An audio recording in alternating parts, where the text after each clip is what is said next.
Good morning, everyone, and welcome to our August meeting. We are going to discuss the Atherton drill. As a for context, the Atherton drill simulates a 7.3 earthquake in which we roll to an ICP, which is called an Incident Command Post, of which right now there are 95 volunteers. And we execute all of the emergency response activities that would have to take place in something of that level of catastrophe. Um, the drill is designed around the after action reports of 5 major earthquakes and 2 hurricanes and all the things that actually really did happen. So everything in our drill is in fact a simulation of what is already to be expected. Now, interestingly enough, you can scale that all the way back down to your neighborhood. So this community drill, if you scaled it back down to your neighborhood, is exactly how you would execute your neighborhood's emergency response after you took care of yourself and your family. So this is very valuable training for all of us. And let's face it, it's been almost a year and a quarter since the last Atherton drill. Matter of fact, the Atherton drill was the last community drill in the area. And so we're going to be exercising our mental and our physical emergency response muscles. Before we get started, we do a review of what's topical at the moment. So first of all, our upcoming events. Our community meetings are the first Saturday of the month, except next month, September 11th is our drill. We have advanced leadership sessions on the third Tuesday and the fourth Thursday of every month. Anyone who wishes to join that certainly can. It's for our area coordinators, but if you want advanced training, this is leadership training, please join us. The fire escape mask shipments are on their way. So those of you who have already signed up to get your fire escape masks, please do so. We have a shipment of 45 coming in, I believe. And I think 36 folks have signed up. So if you want an escape mask, send an email to me or go to the website, I believe, right, Rebecca, to sign up for the masks, or do they want to You come? can email me, Jeannie Jensen. I'll put it in the chat. But also, Tom, I think a lot of people signed up to have quite a few of Yes. masks. So you said there was a back order a little bit, right? Yeah, so we ordered, I think we ordered 45 more, so we should have about 10 or so Perfect. left. Okay. Thank you, Jeannie. The drill is on September 11th, as I said. The first aid class is on October 16th and 23rd. What's remarkable about this class, we're using live victims, and you will get a certification. There'll be training on the 16th, and then the practicum will take place on the 23rd. And then we have our Atherton Citizen Police Academy on October 30th. So we have a very active October. Do sign up for all of those. You sign up with the Police Academy. If you're an Atherton resident, you sign up with the Police Academy through their website. So a couple of things going on around us before we talk about the drill. You've been watching on the television that PG&E has been announcing that there will be blackouts. So they haven't shied away from telling us before the fact. So a couple things I'd like you to consider. Have you tested your backup generator recently? Do you have 5 gallons of additional fuel for your generator in a metal container, or known as a jerry can? It's preferable to have them in a jerry can, a metal container, rather than plastic, because gasoline leaches into the plastic and vice versa, and can deteriorate the container over time, but also deteriorates the fuel. Your refrigerator will stay cold for 4 to 8 hours, depending on how much food you have in it and whether you open it or not. And your freezer will stay cold or frozen for 36 to 48 hours, depending on what you have inside of it. The more you have inside your freezer, the longer it will last. But these are things to consider, since PG&E's already told us there will be blackouts officially. And then a couple, 3 questions that I'd like you to consider. On what backup source is your security system? On what backup source is your fire suppression system, both internal and external? and on what backup source is your essential medical equipment. So check those out, given the fact that PG&E is going to either give us rolling brownouts or blackouts.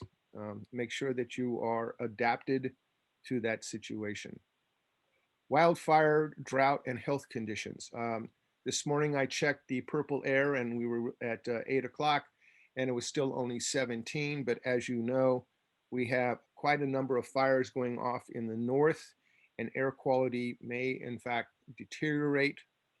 2 years ago when we had the very bad smoky time frame during the late summer, early fall, um, we really recommended that people went out and got boost oxygen so that they could keep their lungs clear because a lot of folks were having problems with their lungs.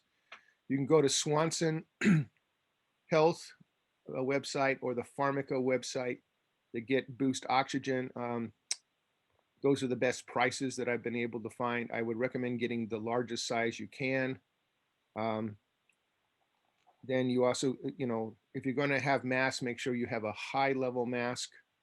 Now the fire escape mask is for just that. It's for escaping a fire, a canopy fire condition.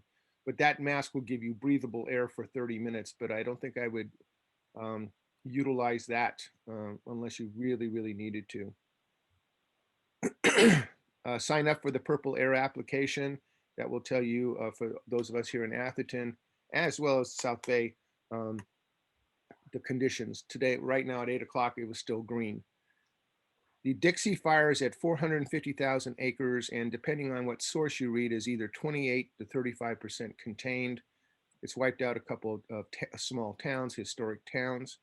That's up north. The Monument Fire is 25,000 acres, zero containment. The River Complex Fire is 17,000 acres, zero containment. The Lava Fire, which is Mount Shasta, is 27,000 acres and 78% containment. And the Tamarack Fire, which is the one closest to us, is 70,000 acres and 78% containment. So we have fires that are parallel to us across the bay and then arc all the way over to Northern California. Be prepared in advance for a smoky August, maybe a smoky September.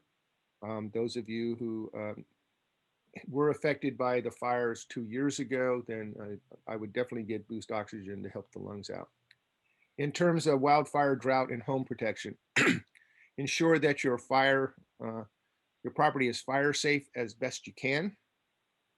Test your fire suppression system, your external fire protection system rather than your internal. You don't want to set off your internal sprinklers. So those of you who have pool pumps or you have external sprinkler fire protection, go ahead and test it. I know there's a drought, so be judicious, but do test it so you know it works. Know your evacuation route if you have to, and practice your evacuation plan. Sign up for SMC Alert if you have not, and sign up for the new Zone Haven application if you have. I think it's called myzonehaven.com or .org. It's the new county notification system that gives you more detail in terms of affected areas, what level of evacuation notification we're at, and what are the safe routes. So do sign up for both SMC Alert and Zone Haven. As you know, the Atherton Police Department has a flashcom system that also would notify you in case of fire in the area. As far as drought goes, California officials have already proffered that there'll be water rationing at some point in time, but they haven't given us a real clear indication of when that start date is. The water availability is really, really, really low. California, as you know, had 59% normal snowpack. Northern California had 46% normal rain. So here are the current storage levels so that you're aware of how critical it is. Hetch Hetchy is at 77%. 6 of the 7 Northern California reservoirs are at lower than 50%. Trinity Lake is at 47, Lake Shasta 37, Lake Oroville is 31, New Maloney's 49, Folsom is 28%. San Pedro is the only one above 50 at 62%, and San Luis Reservoir is at 38%. So you can see all around us, in terms of water availability, it's pretty low. And if there are fires, remember, firefighting includes bringing in helicopters and planes that can dip into these water reserves and put out fires. So it may get even less. Bear Gulch is currently at 78%. Why is that important to Atherton? Is because that is one of our primary reserve catchments. However, Bear Gulch serves 55,000 residents in addition to our 7,200. So it serves Atherton, Woodside, Portola Valley, parts of Menlo Park unincorporated, Redwood City, and adjacent unincorporated portions of San Mateo County, including West Menlo Park, Ladera, Fair Oak, North Fair Oaks, and Menlo Oaks. So even though we have, Bear Gulch, the bottom line is that it's shared with other folks. So it is important that we continue to conserve. Currently, if the water were to fail, if it were shut off due to an earthquake to us in South San Mateo County, the following data came out of an article in the Almanac on July 16th. We gave our presentation to you back in June 1st, so we were a whole month ahead of the curve. But the Almanac had some additional figures that should alert us and keep us on our toes. In Atherton, if we were to lose all water resource, we have 0.92 days of storage for the whole community. That's firefighting, hydration, and medical. Menlo Park has 0.65 days of storage. East Palo Alto has 0. So all of us should not only conserve, but storing in the event of a major earthquake is now become very, very, very important. We had been told that we should prepare to have anywhere from 3 to 7 days worth of capability because of a major earthquake if if were to happen, and there would be no help from the outside, which would we would not have fire or police. That now FEMA has just upgraded that to 10 days, and DHS just upgraded it to 14 days.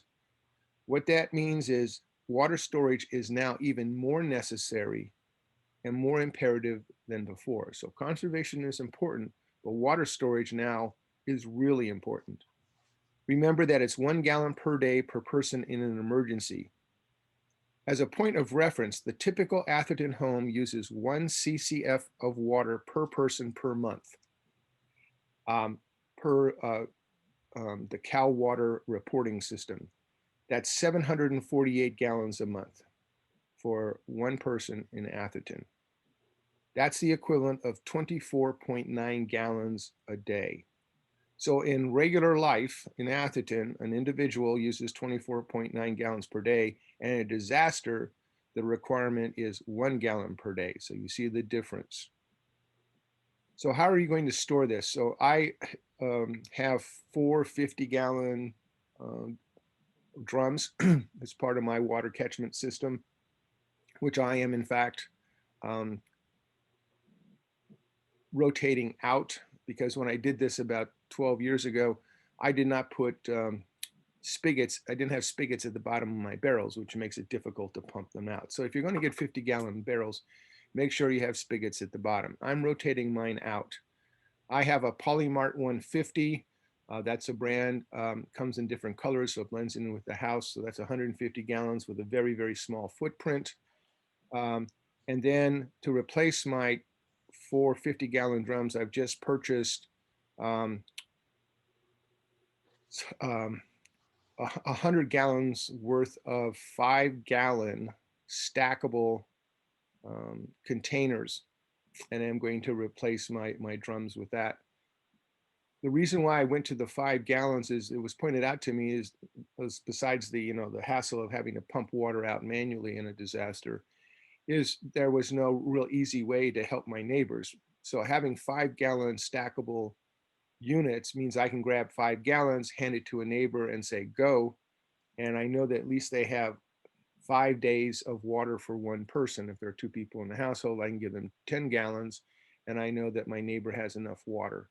So the three choices you have are 5-gallon stackable drums, 50-gallon drums. If you get a 50-gallon drum, make sure it has a spigot at the bottom, or a Polymart 150 or a Polymart 125, and they have double spigots. So they have a spigot halfway down the plastic container unit, and they have one at the bottom. Last but not least, earthquake readiness. Excuse me. The recent 8.2 July 29th Alaska quake set off a counterclockwise series of quakes along the Pacific plate that looped down and back up to the 6.3 July 30th Peru quake and the 5.5 August 2nd Mexican earthquakes. As a result, when you take a look at so I track earthquakes, as you can tell. You take a look at how the quakes worked, is that the Pacific plate has been shifted, and there literally were, over 100 4-point to 5-point quakes all along the southwest portion of the rim, and then that pushes back up through Peru and Mexico. So right now we have very active earthquake incidences from the tip of Alaska all the way down through the Philippines, all the way down through the South Pacific, back up the west coast of South America to Mexico, which means that we really, really, really want to be extra aware of earthquakes along with everything else. And then obviously we have COVID, so you're following the COVID protocols. Again, the most important thing to take away from all of this is I'm really going to encourage you to start thinking about water storage, especially if the state begins to ration water. If state rations water, which they said they are going to do, you want to start filling up storage now, where you will be able to, because after the mandates to cut back your water usage may prevent you from storing water. Are there any questions about the current updates before we get talking about the drill? Real quick, Tom, how do swimming pools play out in a water shortage situation? Is that usable water? Is usable water if you have some kind of a filtration capability. So what we recommend for disasters is in your go bag, everyone should have a life straw bottle, not the life straw, but the life straw bottle, or maybe a couple of them, because it gives you about, I think it gives you something like 500 gallons worth of usage in terms of filtration. And you just put it into the swimming pool. Right. Got it. Now, there are other out there, if you want to spend more money, there are other smaller units that are 5-gallon, 10-gallon, 15, units that you put a siphon into your pool, run it through the unit, and it cleans it and stores it. Those are obviously more expensive, but in terms of disaster, not only is your pool usable for hygiene, just the pool itself, but you can use it for drinking water using the life straw water bottle. And if you want to do another higher level osmosis unit, then you would have to go onto the net. And the pitchers, that is a pitcher you pour out of, like the Brita water filter pitcher. Are those as effective as the life straw bottle for filter? I believe they are. So there's a way to test that, though. Go to Pharmaca and get those little litmus papers. And then what you do is you run it through the Brita. First, read the Brita brochure. Okay, find out what it filters, and then take a litmus test before you pour it into the Brita. Take one after, and the change in pH will give you some fairly good data on the change in the water quality after it goes to the Brita. But what you do is you read the Brita brochure very carefully as to what it filters out. Do you have, if you have a pool, does your pool person give you a chemical breakdown at each visitation? No, he just comes and does what he does and leaves in about 10 minutes. Okay, ask him for the, he has a kit. All right. And you can ask him for what is the chemical composition of my pool. It's actually Sure. probably a really good idea to know what your chemical composition is. Yeah. Uh, Okay. it's all wonderful that he's cleaning it or she is cleaning it. Yeah. But you really want to know what you're jumping into. Okay. Great. Okay. Great. I'll investigate that. Thank you. That's a great answer. Okay. Thank you. Anyone else? That's I had great a input. question about, how long can you store water and should you periodically replace it? The current, okay, so for my Polymart 150, I use the preservatives. For my 50-gallon drums, I use my preservatives that I get at Redwood Trading Company in Redwood City. I think it's on Veterans Boulevard. And the little bottles last 5 years. And so for my Polymart 150, I obviously get 3 of those little bottles. I pour it in the top, or I use 24 teaspoons of bleach, and I make sure it's Clorox bleach, and I make sure it's unscented for that same amount. You can rotate it out. You could rotate it out every 2 years, every 3 years, every 5 years, whatever you wish to do. A lot of folks, just because they rotate it out every year, so they use it for their gardens, and then they fill it back up. It's whatever you're comfortable with, but usually the purification bottles that you can buy, and they're about $15 a bottle. They're not inexpensive, but they last 5 years, at least they're supposed to. Or you do the calculation. You can find the calculation on the net. And you put in the appropriate amount of teaspoons of pure bleach. So you want to make sure it's like Clorox, and make sure it's not scented. It's pure, pure bleach. I think it's 8.5%, I believe. Thank you. You're welcome. This is Rebecca. I just want to give you a 9:30 time check. Yep. So we still have about an hour, right, Rebecca? Yes. Thank you, ma'am. Any other questions? These are good questions. So during this next part of the presentation, when we talk about the drill, ask questions on chat. If it's something really imperative to you, then just go ahead and ask the questions. Oh, by the way, we will be meeting with participants in the drill during our Tuesday and Thursday leadership meetings. And the final preparation meeting will be September 9th. That's the Thursday before the drill. I will be meeting with the leadership at least one time before, so that we're all on the same page. We're taking extra time to meet with all the groups, and I'll meet with the Daly City group, and I'll meet separately, and I'll meet with the Fulton Gables group because we haven't done this in over a year and a half.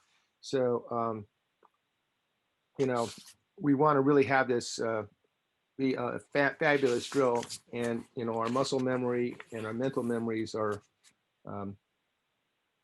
haven't been exercised in a bit. The drill is a component. Matter of fact, it is the seminal component of our A.D.A.P.T. training. Our A.D.A.P.T. training is based on the foundation of the Menlo Park Fire Protection District CERT modular training, and that training is what to do in an emergency. That training includes disaster preparedness, CERT organization, disaster medical operations 1 and 2, disaster psychology, fire safety and utilities control, light search and rescue, terrorism, and then a practical skills test at the end. So those are the modules in the CERT.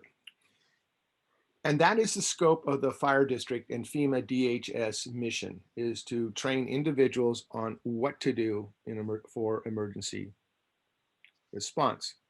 A.D.A.P.T. has taken the leadership role in training you as to how to do it. Now we can focus on preparedness, and that is a portion of how to do this, but our full focus at A.D.A.P.T. is how do you actually use the skill sets from CERT in a real disaster with a group of people. So that is not taught in the fire district. We are teaching that. So that is really what our focus is. At the beginning of each year, we start building up our training muscles, both, and our mental capability through the year in our community meeting.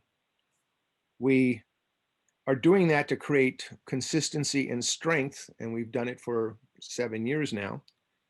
We talk about comprehensive individual preparedness, and we start in January. And also we talk about topical things too. So we talk about, flooding in January, and anything that is topical in that season, we're covering that as well. But in terms of overall preparedness, we have comprehensive individual preparedness starting in January, and then in February, we move to family preparedness. And what that means, how do you organize your family? The how part, not the what part, but the how. Then we move into individual and family disaster leadership and response. Then we move to disaster communications, situational awareness and care, and disaster psychology. Then we move into medical operations, which includes reconnaissance, triage, transport, treatment, recovery, care for the lingering, and morgue operations. In the meantime, we also, starting in this year, we have this third Tuesday and the fourth Thursday of the month, we have now our area coordinator advanced leadership training, which is a deeper dive into those topics for the leaders of the neighborhood, so that they really have brain wiring on what to do before it happens, instead of having to figure it all out. And we have checklists, and we talk in detail about how to respond. We then do neighborhood disaster response and leadership. How do you actually what are the steps to organize your neighborhood? And what are the steps to then execute that plan? Then we do a community disaster awareness and response leadership. That's what we're doing today. Then we have the drill, where we practice everything we have learned from January to today. We then practice it. It's one thing to have really fantastic dialogue over Zoom or in person. Hopefully next year we can do it in person.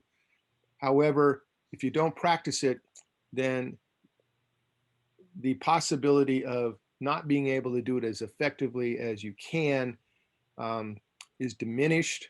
And by practicing it, you will have understood what it really means to physically and mentally and emotionally, which is very important, how to operate in a severe disaster. Then in October, then we would do lessons learned from the drill in specialty disaster response care and hygiene. In November, we do disaster sanitation, security, and evacuation. And in December, we do winter preparedness, and then we have a celebration. The drill is the culmination of that training. So we didn't just throw paint up against a wall, and emergency response paint up against the wall, and call it disaster response Picasso. There actually is a lot of thought going into this. And the legacy that, as you know, I'm stepping down in December due to my heart condition. We on the board over the last 7 years have built a very strong training program. And the legacy that I'm leaving behind, and the board is also going to be carrying forward, is that training module, that training profile, so that matter of fact, we have all of next year planned already. So the nice thing about A.D.A.P.T. is that we adapt. So Tom has to step away, but our board is going to be more than capable to carry this training forward, and really have our Atherton community, both in the 94027 zip code as well as in the surrounding areas, ready to respond. Any questions real quick about how we actually created this? So the drill was actually created from actual events in earthquakes and in tornadoes and in hurricanes. So I used the Joplin tornado. I used the hurricanes like Katrina, and 4 other earthquakes, and the model was built around that. And so everything you're doing in the drill actually did happen in an earthquake. Real quick, I'd like to introduce some of the folks who are going to have already stepped up to be in leadership roles. Steve McCulley will be the drill coordinator and PIO. He also will be the heading up the Town of Atherton EOC. And be working with our communications. The good news, folks, is that we're going to actually exercise the brand new EOC in the brand new Civic Center. So this is a great opportunity for the chief and his staff. Matter of fact, they're bringing in the whole, George Rodericks, some of the council members, some of the staff are actually going to man this. So this is turned out to be a perfect opportunity for them to make sure that the new EOC is operational. I'm the safety officer and drill designer. Your incident commander is Jan McKenzie, Area 8. Your plans chief is Scott Barnum, former Area 22, now a key leader in Park Forest, MPC ready. Your situation unit leader is Rebecca Grant, our board member. As I mentioned, and John Mosby will be our communications supervisor.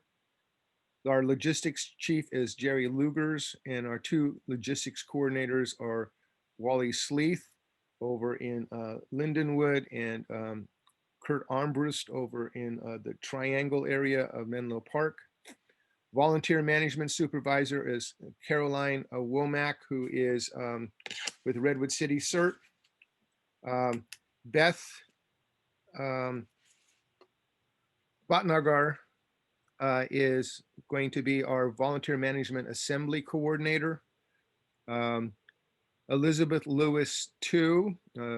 Elizabeth, who is a former Athertonian who now is part of Sandhill Circle, is going to be our resource management supervisor. Diana Hawkins Manuelian is going to be the resource stager. Diana is a city council woman. Mary Lou Chavo is our traffic and crowd control supervisor. Michael Taylor is the traffic control coordinator. Rick DeGolia, who's also a member of the town council, is going to be in volunteer management. Ken Kachakawa will be our Security 5 supervisor. Our incident support supervisor will be Elizabeth Lewis, who is a council member. David Hoya out of MPC Ready is the ops chief. Dr. Paul Jamilian will be our MedOps supervisor. Robin McClish will be our field leader. Our ops coordinator will be Dr. Richard Warren. Field communications will be Noah Yonghee. Dr. Susan Warren will be triage coordinator. Rachel Curtis Robles will be treatment coordinator. And then for the mass casualty event, which will be a bus and a vehicle collision, Sherman Hall, who used to be a reserve sergeant here in Atherton, is now the director of Sacred Heart Schools for emergency response. They're providing the bus for us. David Hoya will be the mass casualty group leader for that. We are looking for a filmographer. So Aiden is going to be our ace photographer, but we're looking for a filmographer because Rebecca Grant came up with the coolest idea is we're going to make a movie out of this. And, we haven't, so we're looking for a title, whatever, maybe we can get The Rock to come over and, be one of the stars or some of the other actors in the disaster movies. But anyway. I don't want to interrupt you, but it wasn't my idea. Someone else had the idea during a meeting, but Barbara Kostick also has a great contact for us. So I'll follow up with you after the meeting. Okay. We can have more than one filmographer because sure. we can clip. So anyway, so whoever's idea it was, I thought it was Rebecca's, but anyway, thank you very much because we'd love to have a movie. And wouldn't that be cool to have a little maybe 10, 15-minute movie and with a narration and we have a storyline behind it and we can actually put a narrative to these various homes that are burning and people that are injured and people that are lost because Tom Owen is going to be running the drone operations for the Menlo Park Fire Protection District. And so we'll have a couple of drone situations where he's going out finding individuals or fires or whatever, and then we're going to be responding to that. By the way, we will have a fire suppression element to this drill, which is a brand new thing as well.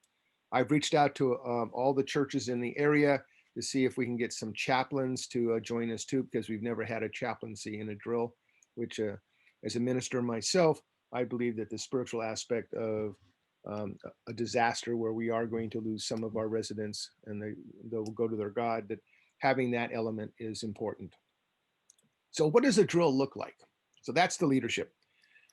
We have 95 folks. They've all been pre-assigned already. We're going to be picking up some more from Daly City because they said we'll pick up at least 5 more from Daly City. I just got notified this morning. And we're trying to pre-assign as many people as possible. If you know children, participation, we'd like to be 12 and up. We have had children as small as 9. Those individuals would always stay with the parent and would become victims, and the parent would always be with them even as a victim. But we're looking for victims as well. So if you want to, and how we do that, especially for the youngsters like the high schoolers. So Aiden, you may want to recruit your high school buddies to join the drill. They will be both victims and participants in rescue so that you get a chance to experience both. Even as an adult, becoming a victim and learning what it's like to be a victim in a drill gives you a better idea what it means to be a rescuer. So I was a victim in the train crash simulation recently in 2019, excuse me, 2018. And I was trapped inside a train, and it took them approximately 35 minutes to extricate me because I was under debris and whatever. And it was an amazing experience to know what it felt like to be having to be pulled out, taken down the train and whatever. And I had a totally different appreciation of what it means to be a rescuer. So I was dealing with firefighters, but again, even as a victim, you learn a lot. And we're going to have about 10 victims at least for the mass casualty event where we have to rescue the 10 of them. So if you want to be a victim as well, let me know. So what happens in a drill? We do a lot of preparation work. We're creating big envelopes full of important information for each of the units. I'm contacting merchants in advance to donate food and whatnot. We're talking to organizations. We're talking to all of you. I'm meeting with all of you. There's a lot of work that goes ahead of this movie. And it's a big movie. It's I call it Disaster Shakespeare in the Park. At 5:30 on the day of the drill, I'm picking up the coffee at Pete's, which has been historically our coffee of choice. I have to get a hold of them to see if they're on board this year. It'll either be Pete's or Starbucks at Safeway. At 6 o'clock, I'm walking the site. This site takes approximately 40 minutes to walk. We're using 2/3 of Holbrook Palmer Park and 2 blocks, an L-shaped configuration in Felton Gables. So we're going through the gate at the backside of Holbrook Palmer Park into Felton Gables, which is a neighborhood adjacent. And that's why we have, you'll hear the term 5 and 22. 22 is the area of Felton Gables and 5 is the area of Holbrook Palmer Park. All the situations occur in either area 22 or area 5. We are even setting up our communications net to have net 5 and net 22 to keep those radio communications clear. So I walk around, I literally walk the whole site from 6 to about 6:45. I'm making sure everything is okay because the safety officer has to secure the site and give permission to make this, to let the drill go forward so that we don't have any safety issues in advance of the drill. My role as safety officers during the drill is to make sure everyone is safe. So this year we'll have a safety team, which we have never had before because of the numbers. There'll be a 3-person team walking around clipboards, making sure everyone is okay, watching for hydration issues, blood sugar issues, and also offering any mentorship points if necessary. At 7 o'clock, we begin the drill setup, and we start setting up the command structure. That's IC, that's the incident commander. Plans, logistics, and operations have already been established, but that core group is getting together. We're setting up the canopies, we're setting up the communications unit, the IC unit, we're setting up the medical situation area, the medical first aid station. Jerry Luger's and his team the night before has brought the 3 trailers over and lined them up the night before, and we're opening up all the trailers and we're distributing all that equipment. So from 7 to 8, we're actually setting up the drill. Volunteer management is setting up at 7:10 to start signing people in. That's a team of 6, and that volunteer management supervisor is Caroline Womack from Redwood City, CERT. Volunteer management, actually incident support team is then that's responsible for outreach and overseeing the food, is setting up the food station. The food station will include breakfast, which will be a fruit, probably some croissants and coffee and water, and fruit. The then hopefully from Trader Joe's we'll get the snack bars, the protein bars, and then we will get the pizzas from Round Table Pizza. So the pizzas will be at the end of the drill. What's interesting about the pizzas is we have never had any pizza left over. And I keep increasing the amount of pizzas, and it's amazing how much vitamin B gets burned in a drill, even though it's a drill. People are really hungry. Mary Lou Schiavo is deploying her traffic control team because the park is still 1/3 open. We have 2/3 of it, so we have to control the traffic and the crowds, as well as including ourselves, making sure everybody gets parked correctly. John Mosby is setting up his BlackBerry communications team, and that's happening at 7:15. We're establishing the control areas of 5 and 22 and the networks and the protocols for communications. At 8 o'clock, we begin the sign up. The drill starts at 8, so we begin signups. The volunteer management group will have a table. We'll have a part of the table say assigned, the other part will say unassigned. People will walk up. We usually get about 30 walk-ups. So, we could have as many as 150 people at this drill. And then that's my job to make sure that everybody gets to play. So this is one of those weird movies where, we have a lot of extras, but the extras may show up impromptu. So we have to modify the kinds of situations so that absolutely everybody has a piece of the action in the play. What'll happen between about 8 and 8:50 is everybody gets together. We're signing people up. They're forming up into their little teams because we're going to, we'll have team leaders already assigned. They're gathering up their people. We're making sure we're using, it's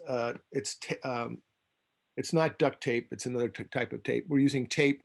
We'll write your name on the white tape, and then the unit that you belong to doesn't ruin the clothing, but it stays stuck to your body. The problem with the typical name tags is they fall off within the first 30 minutes. So we're using a special tape. And people are mingling and having breakfast, making sure they're getting hydrated and having their blood sugar balanced. And it's a great time to socialize. At 8:50, we're doing the 9/11 memorial ceremony. I've been able to acquire a bagpiper, and I'm still looking for a Boy Scout troop with a flag. I'll continue to do that. It'll be a very short ceremony conducted by the police department and civic officials. Just a very short memorial to 9/11.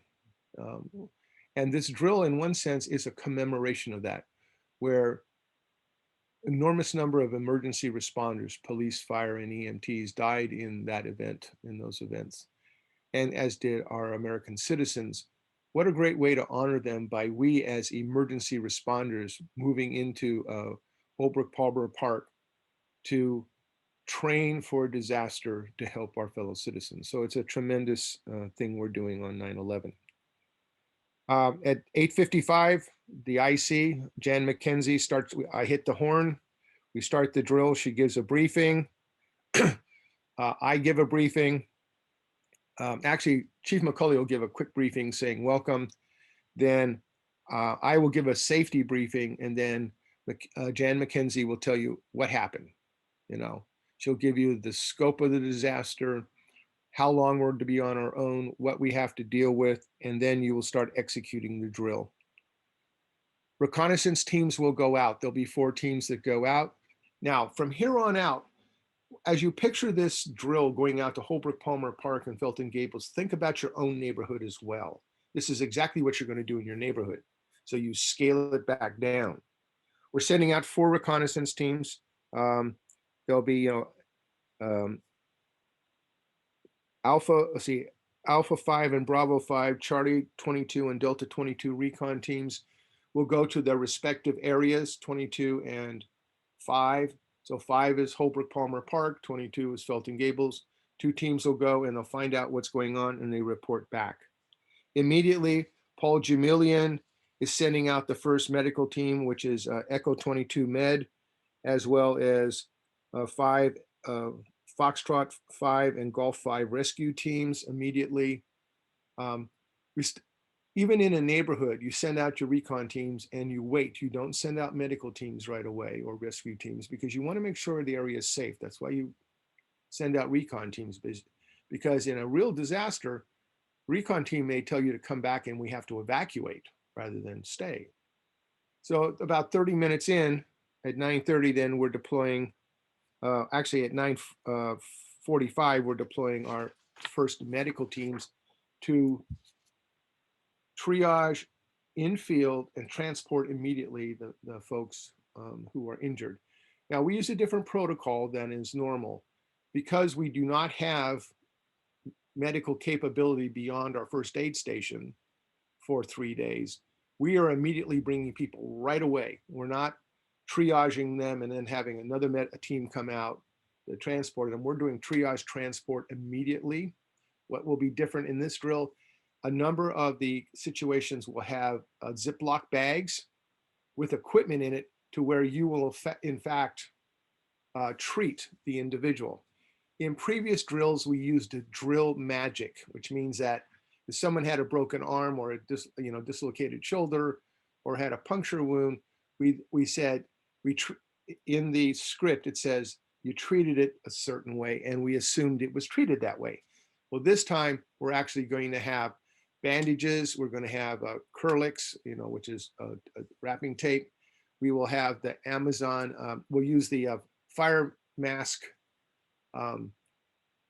fire escape mask boxes. We will make those into splints. We'll cut them all up into splints, and you'll be using that. At about 10 o'clock, there'll be a first PAR, which is personal accountability report.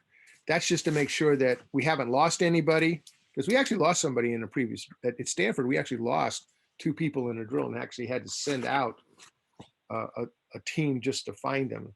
And 2 people actually got lost. One person passed out in the forest behind Forsyth Hall, and we actually had to do a live rescue. So the first PAR at 10 is just to make sure that the hydration situation is okay, especially if it's warm, and to make sure that everybody has accounted for everybody. The most important thing is if you're a team member, you stay with your team no matter what.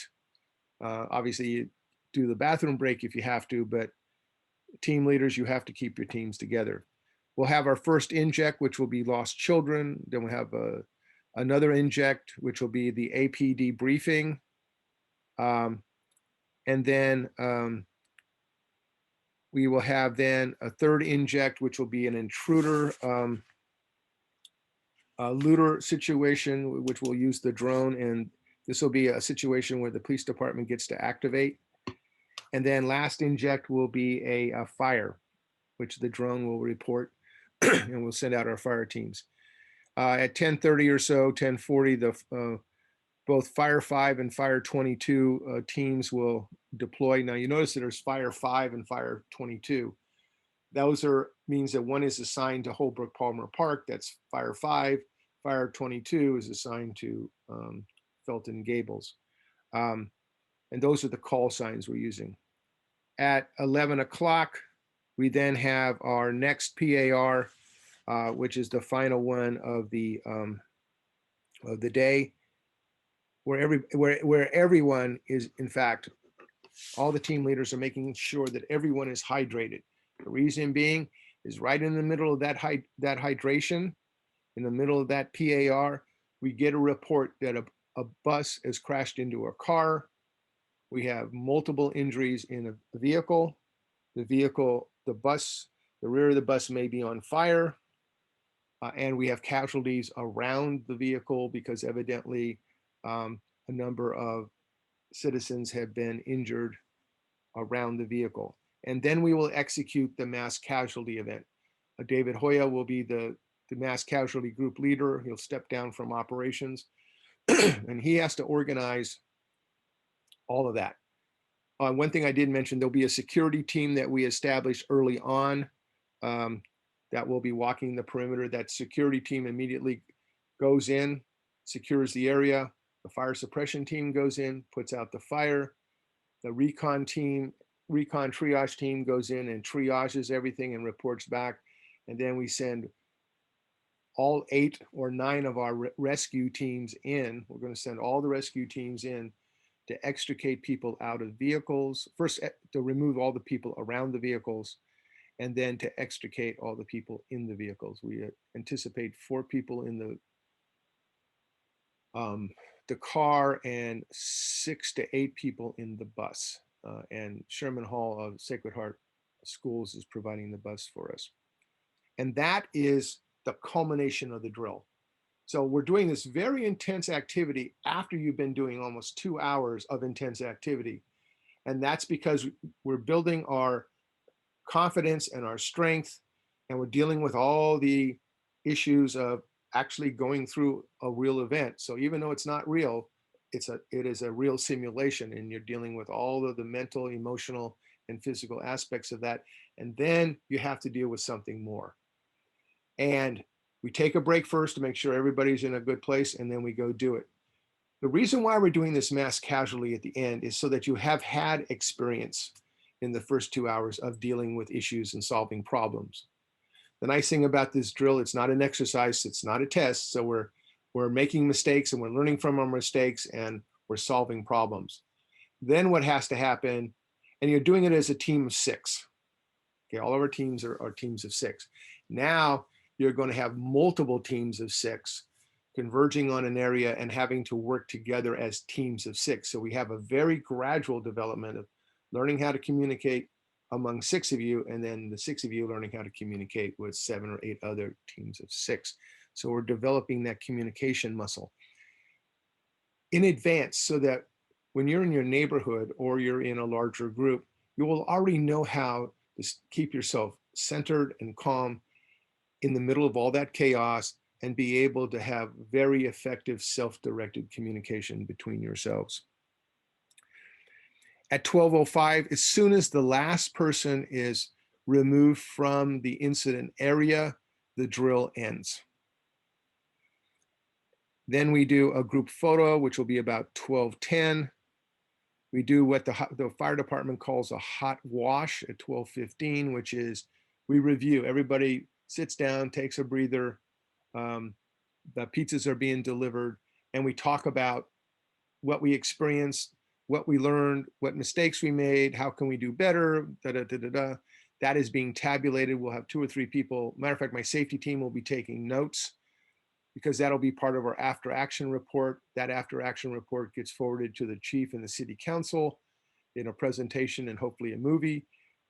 And then we add to the training for next year. So our board will then incorporate that into the training for next year. In other words, how do we do better? The nice thing about the drill, it's safe, it's monitored. So we got making sure that, we have no injuries and that everybody's hydration and blood sugar are okay.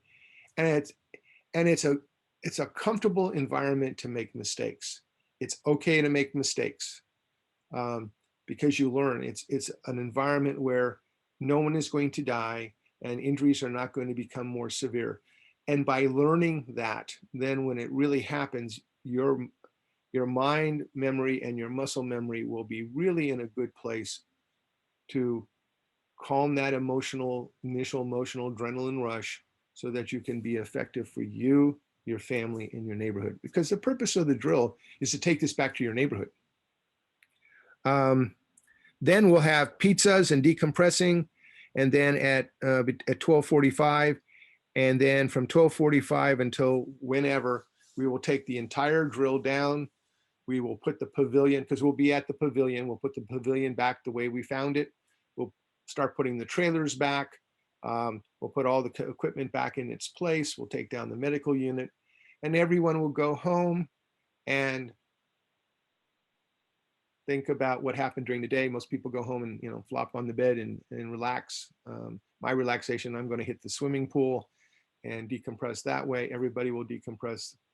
And then we will have a review meeting with the core people halfway between the drill and our next community meeting.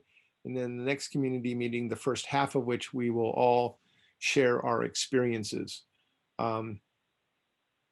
So that is what the drill is about. Now, it's important. You want a good night's sleep. Thank you, Rebecca, for this. You want a good night's sleep before the drill. You don't want to have a heavy meal that night. So a nice meal. If you want to eat before you come, that's okay. You know your blood sugar better than anyone else. You want comfortable shoes, and they must be closed-toed, no open-toed shoes. But you want layered clothing in case it is cool and then becomes warm.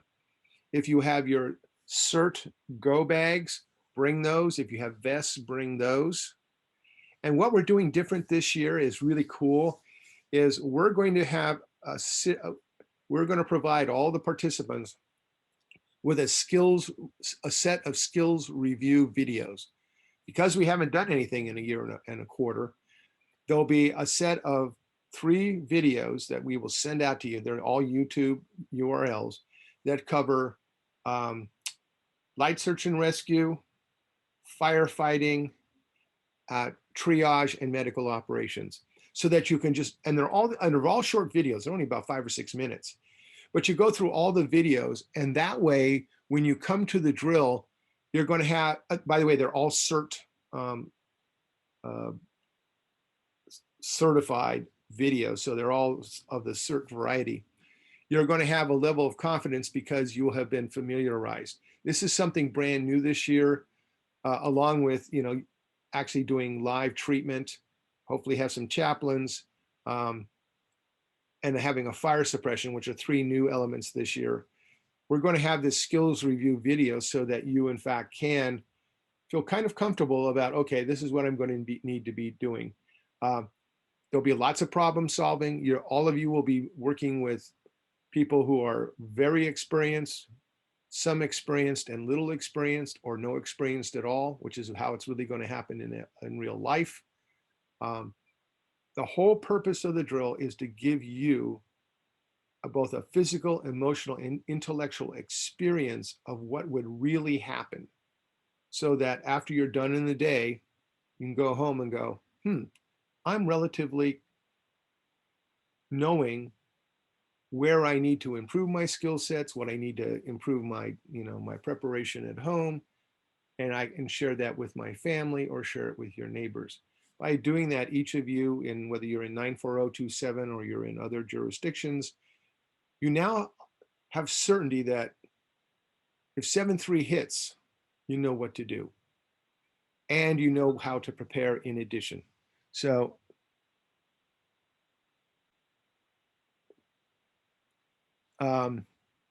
any questions?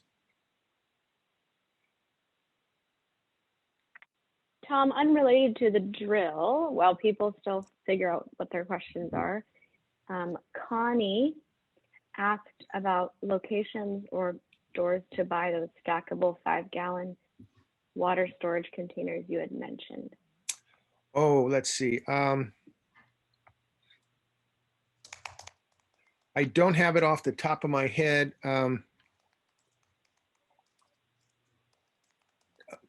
Connie, oh, well, do you have her email there, Jeannie? Does she provide her email? Yeah, I will include you on Right, the include email. me She and actually then- emailed it to me. Yeah, And I'll- what I'll do is I'll Okay. look it up. I apologize, I didn't have that off the top of my head. I got them on Amazon. It's Legacy. The first thing is Legacy something. But I'll No find problem. out I'll for you. CC you. And then the second question is from Matt. Should people bring their own walkie-talkies, and when will those skill videos be sent out?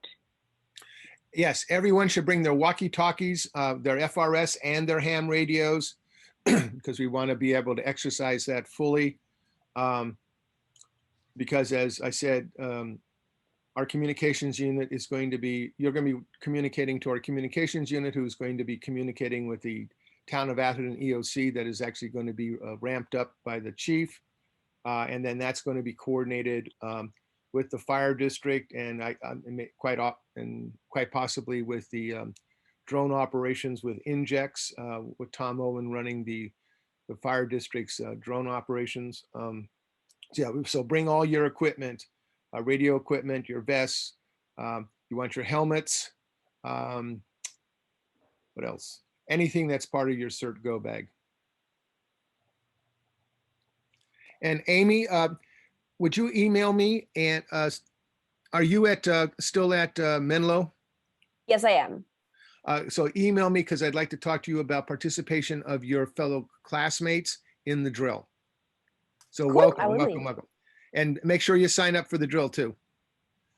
And she actually was asking about that. Where can people sign up for specific positions? Is that that's on the RSVP site, right, Rebecca? All right, Amy, I'm going to send that to you on the chat right now. So yeah, I think it's getreadyatherton.org/drill. And what I'm doing, whatever you request, I'm putting you on those teams. So people said, I want to be on med or light search and rescue. I want to be in comm. I want to be in admin. I'm doing my best to get you on the very teams that you want to be on, so that you can get the experience that you're looking for. The whole idea is to get experience in, as I said, in a safe, comfortable environment where you can make mistakes, and you get that, not just the gestalt, which is a mental thing, but you get that visceral understanding of how to respond in a disaster, maintaining that calm in chaos. So I have a couple quick questions, Tom. Sure. On the 7 a.m. on the schedule, do you want as many people there to help set up as can be? Or, I mean, or are you just going for a certain number of people and then everybody signs in at 8? Okay, so what in the sign up that you it says, would you like to help set up? And it says yes, not sure, thank you, no thank you, that kind of thing. So yeah, having as many people help set up from 7 8 a.m. is fantastic. Also, we got to remember, we got to take it down too. So and interestingly enough, every aspect of this drill has a direct correlation to what you're going to do in the neighborhood, including the takedown, at the end of a disaster in your neighborhood.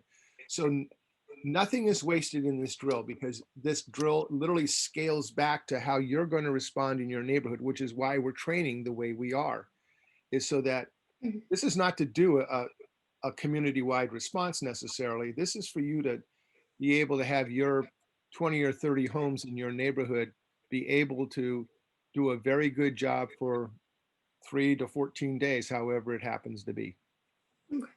Another quickie, on the drones, do they have anything that could be used for the movie? Do they have photo capability or filming capability? Tom Owen, would you like to answer that question? Because Tom is in charge of that aspect of the drill.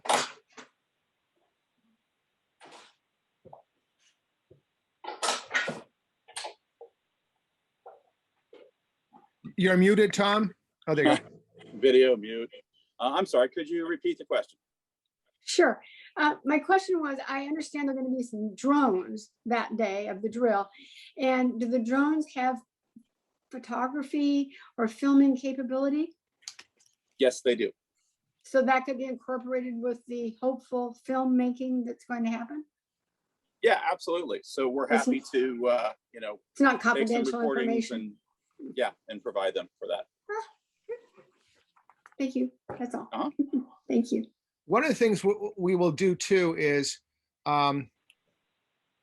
we will have, and we will send the document out before the drill so that you can bring it with you. And then obviously, if you forget, we'll have the documents there. The volunteer management team, which will be about 6 folks headed up by Caroline Womack, and thank you, Caroline from Redwood City, will be a waiver document and a document that says that it's okay for you to be in a Paramount movie that we will show at one of the local theaters.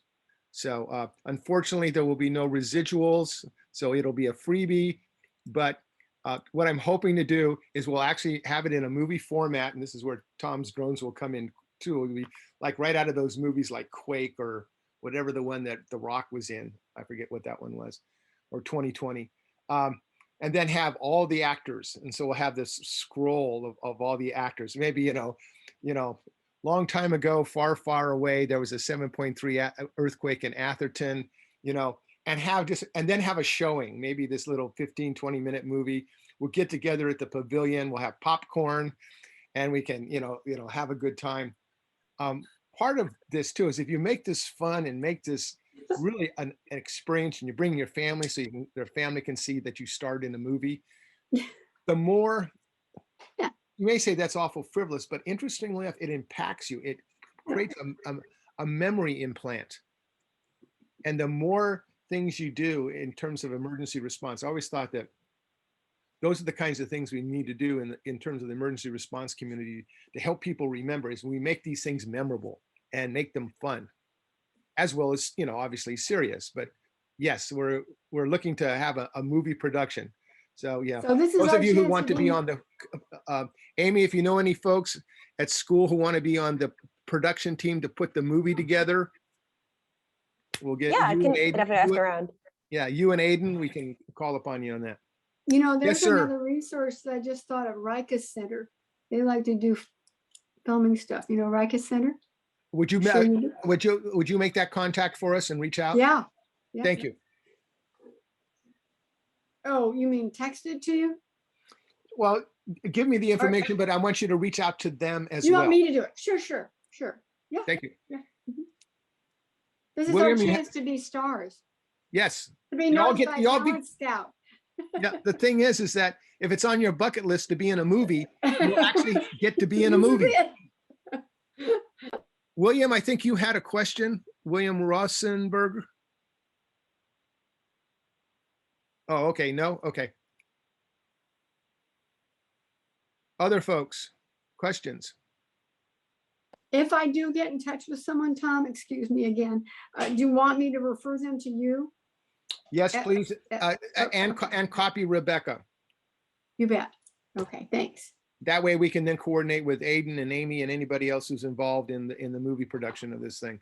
Yeah, so if my friend is available to do filming or production, I should just contact you or Mrs. Grant. Yes, both of us, please. So, and let Jeannie know as well. Okay. That way we have lots of points of contact in case somebody's email gets lost. Yeah, could I actually should I give him your emails too? Like, yeah, I would. Okay. Yes. Other questions about just the elements of the drill? We'll get together with the principals. I'm hopefully going to have a meeting next week at the pavilion on Thursday. I got to check with Francesca Reyes to make sure the pavilion is available. I'd just like to get together with the 10 or 12 top people so we can walk around the pavilion. We have a little bit of a curveball that the governor's thrown us, namely we have to wear masks when we're inside.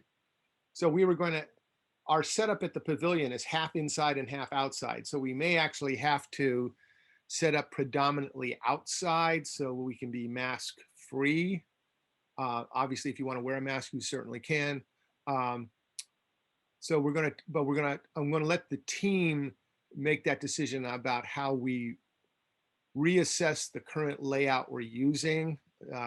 We've modified the layout since 2019, which was our last drill, to make it more efficient.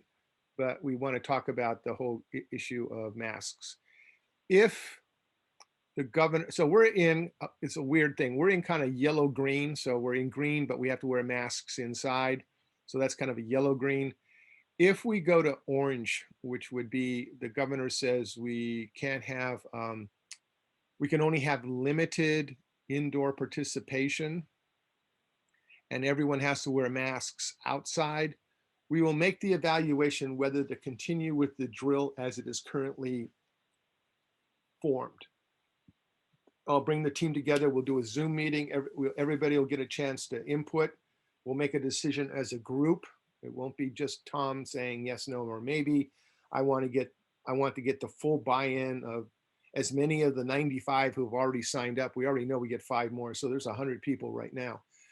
And what do you want to go forward or not? If we decide to not go forward, we are going to do a Zoom drill. So I've already got it.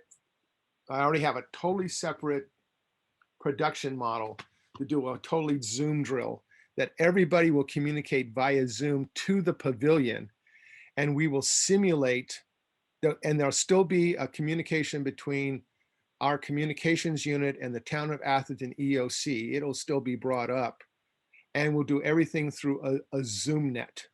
So we may still have 120 people, and each group will have a simulation that they have to solve.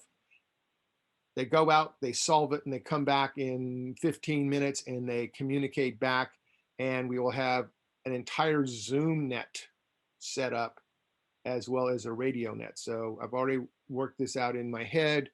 I'll be sitting down with John to actually set up a Zoom team that will be parallel to his comm team should we have to go to an orange profile. We are still doing the drill even if it goes orange. That's the cool thing. The chief wants a drill.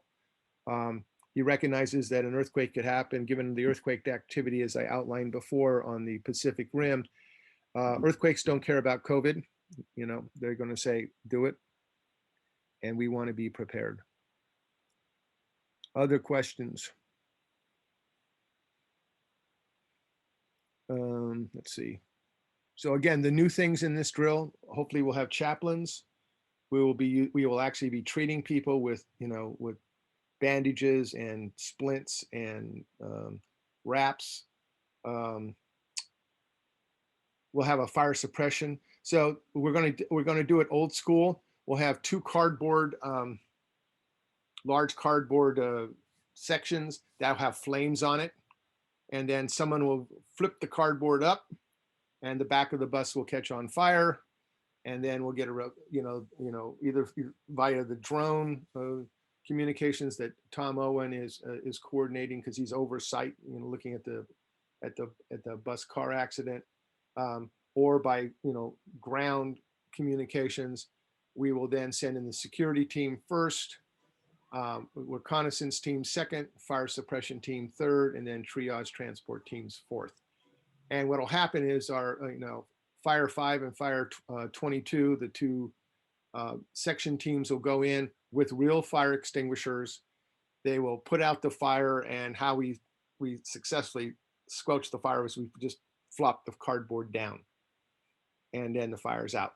They will stay on station to make sure the fire doesn't restart again, and then everybody does their thing. So we're going to do the old school cardboard fire trick.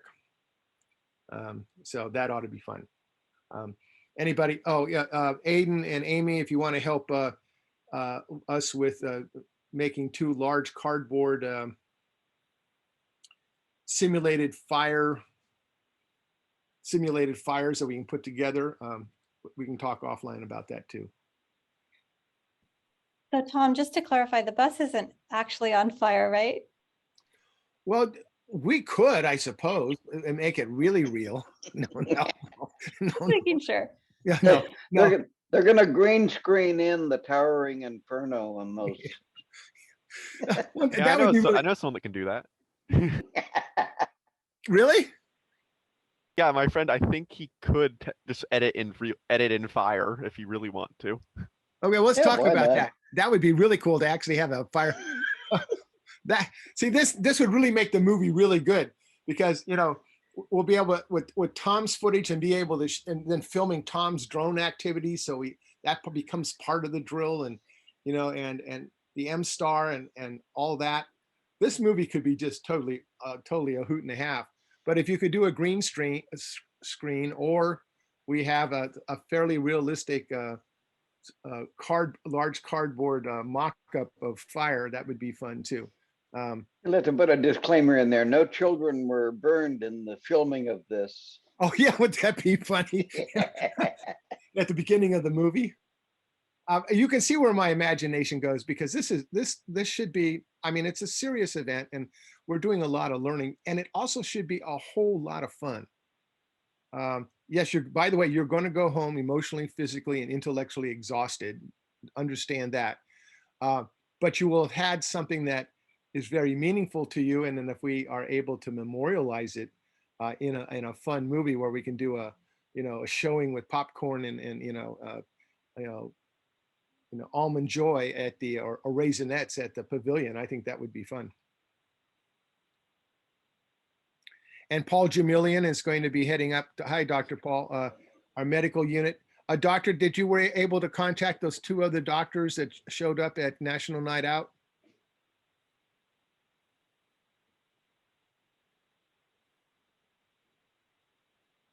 Okay. Anyway, we had 2 doctors at National Night Out come up and say that they may want to participate in the drill, which if they do, will be the first time we've had more than 3 doctors in the tent. So right now we have Doctors Jamilian and Doctors Warren, Susan, and Richard. So we'll have 3 medical doctors in our first aid station, and Robin McClish is a former supervisor of Red Cross training, so she'll be one of the individuals in there too. So, Tom? Paul here. yeah, Yeah, I haven't got any reply yet from the doctor, so I'll keep my eye open for it. yeah, and try to contact them if you can. Okay. Roger that. Thank you. All right. Thanks.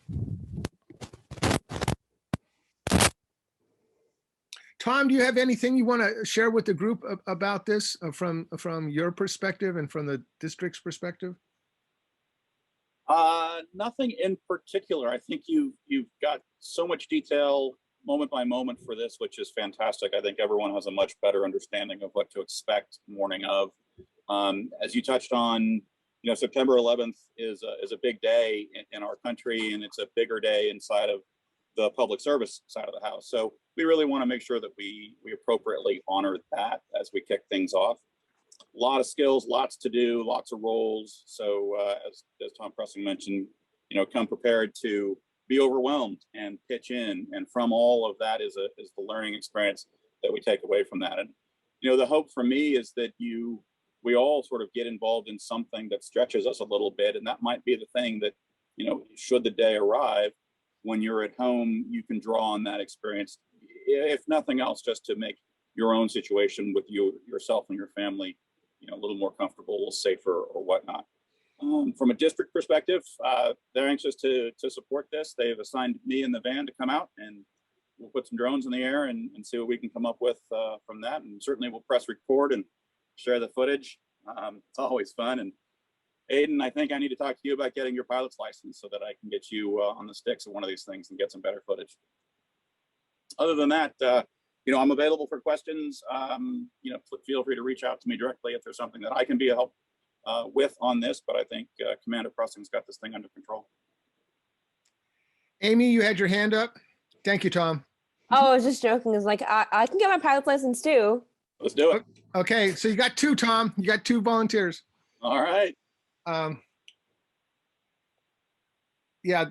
And as Tom's pointing out, we also, the support we have from the fire district, they're bringing out the M-Star and the drones. And we're going to have, hopefully, we're cross our fingers, engine 3, which is the Almondral Atherton engine, or an engine, will be there at 10:30 to 12, and they will be mentoring the mass casualty event. So we had valuable input from the Almondral engine in 2019 when we hit the last drill.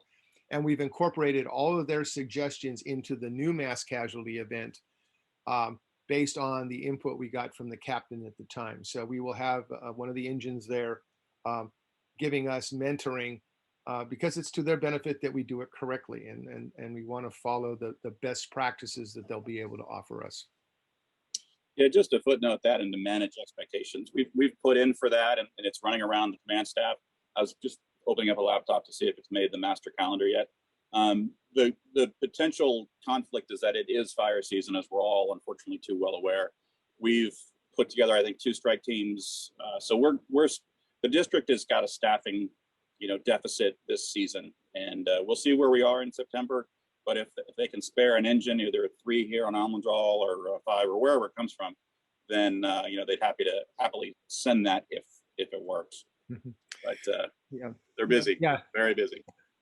I agree with Tom. That's why I use the word hopefully, because I am well aware of it is going to be peak fire season. And if the 5 fires that I talked to about earlier are any indicator of what may happen, all of our fighters are going to be stretched. And then in which case we will do the best we can without their support for the drill, but we know that they will be out supporting real firefighting issues in the community. So we're ready for both. Anyone else in terms of ideas, questions, why we're doing it the way we're doing it? I think I've outlined the full scope of how our training in the whole year, starting in January, builds up to September. And then we practice it. And then we have a couple of specialty training issues in October and November and December, and a little celebration in December. Yeah, Tom, I think everyone's really excited. I don't see any other questions. I want to respect everyone's time because we are over.